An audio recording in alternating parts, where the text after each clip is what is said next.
The story of former American intelligence agent Reality Winner. She received the longest prison sentence, 5 years and 3 months, for leaking classified government information to the media. This film was an entirely new experience for me, as it's filmed entirely based on an audio file in WAV format. The audio recording captures the search and initial FBI interrogations of intelligence agent Reality Winner. The director Tina Satter's task was to accurately convey everything that happened during the recording, including a word-for-word interpretation of the dialogues, capturing every emotion and even sneeze. I knew it was secret, but I also knew I had pledged my service to the American people. Reality Winner. Reality Winner's name is almost too good to be true, considering the facts of the case. The former United States Air Force member, a linguist contractor with the NSA, fluent in Farsi, Dari, and Pashto, with top security clearance, and, of course, eventual whistleblower, was arrested on June 3, 2017, for printing out classified information about Russian interference in the 2016 election,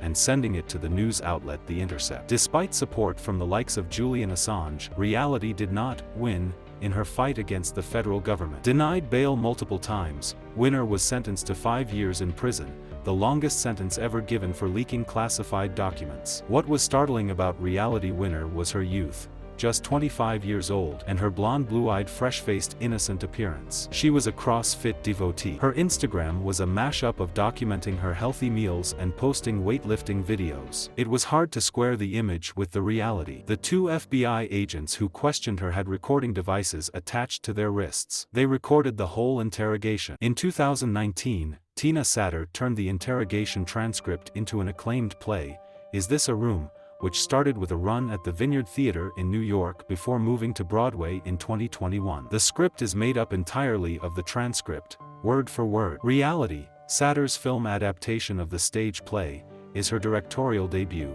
and it's such an impressive and unnerving piece of work. Sydney Sweeney plays Reality, and Josh Hamilton and Marchant Davis play the 2 FBI agents charged with figuring out what Reality did when she did it. If she did it isn't a question. Winner was confronted by the agents outside her home in Augusta, Georgia, as she got out of her car after doing a grocery run. The entire questioning process occurred first on the lawn outside her house and then inside in an unfurnished back area, which, as Winner apologizes for on the tape, is dirty, and not really a room at all. She consents to the questioning. She does not ask for a lawyer. The transcript is fascinating since it starts so casually, and Winner shows little to no confusion about why FBI agents are confronting her on her front lawn. Wouldn't an innocent person demand to know what they think she has done? Reality is compliant. She doesn't seem surprised they are there, although she claims she has no idea why they want to talk to her. The only thing rattling her is the thought of her pets. If the agents could please close the front door as they search her house so the cat doesn't escape,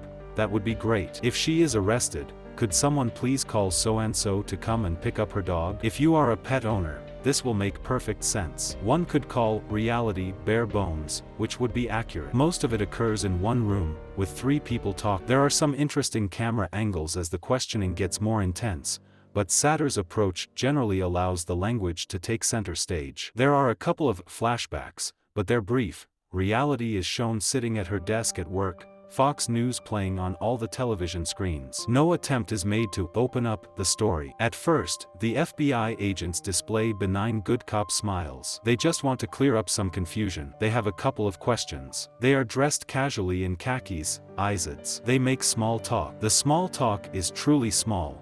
The weather, her groceries, her pets. She mentions lifting weights and getting ready for a competition. Some of this even feels like casual banter. Reality's concern for the well-being of her pets is not brushed off. The agents try to assuage her concerns, although they make alarmed moves when she tries to walk toward her dog or the front door. She notices these things, their control of her movements, but remains cooperative. She is never hostile. There are times when Satter cuts to a blank screen, with the words being said by Reality and the agents unfurling out in transcript form, underlying the word-for-word nature of the script. False starts, awkward bumbling phrases, and almost dull language. Nobody is eloquent. It's fascinating to listen to because this is how people talk, and it's as close as possible to how it all went down. The redactions in the transcript are personalized and visualized in almost supernatural flashes, glitches in the matrix, adding to the eerie feeling of a gigantic monolithic government crouched in the corner of that bare dirty room in a small house in Georgia. Everything seems real, but the tension pushes it into an almost surreal and experimental space. Sweeney, known from Euphoria and The White Lotus,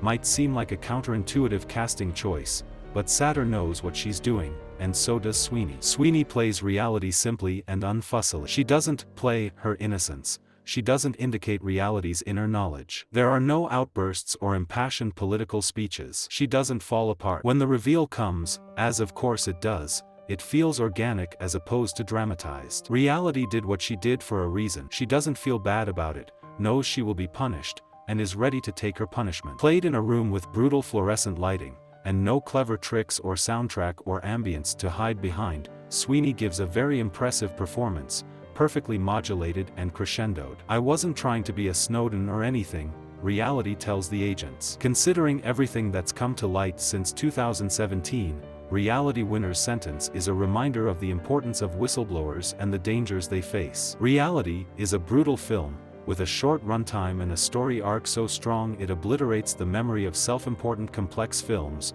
weighted down with a message, straining for relevance. Satter's film doesn't need to push. Reality wears its relevance on its fluorescent-lit short sleeves. It turns out that it was only necessary to imagine how it all looked live, while at the same time repeating every line. This is precisely why the film's timing is neatly aligned with the duration of the audio track. Sydney Sweeney demonstrated a rather high skill in chamber acting, especially in a confined space where the pressure becomes significant. The viewer experiences this as well when the action transitions into a completely empty room, devoid of furniture and other belongings. The FBI agent's questions become sharper and more relevant, causing reality to experience maximum internal stress, which Sydney effectively conveyed through facial expressions. It's clear that the film doesn't strive for something extraordinary, but it allows us to experience new sensations from the direction. Did you know the film was shot in chronological order over 16 days? In preparation for the role, Sydney Sweeney watched interviews and spoke with the real Reality Winner over Zoom. Sweeney used these conversations to understand Winner's speaking mannerisms which she would mimic. She also trained to increase her muscle mass,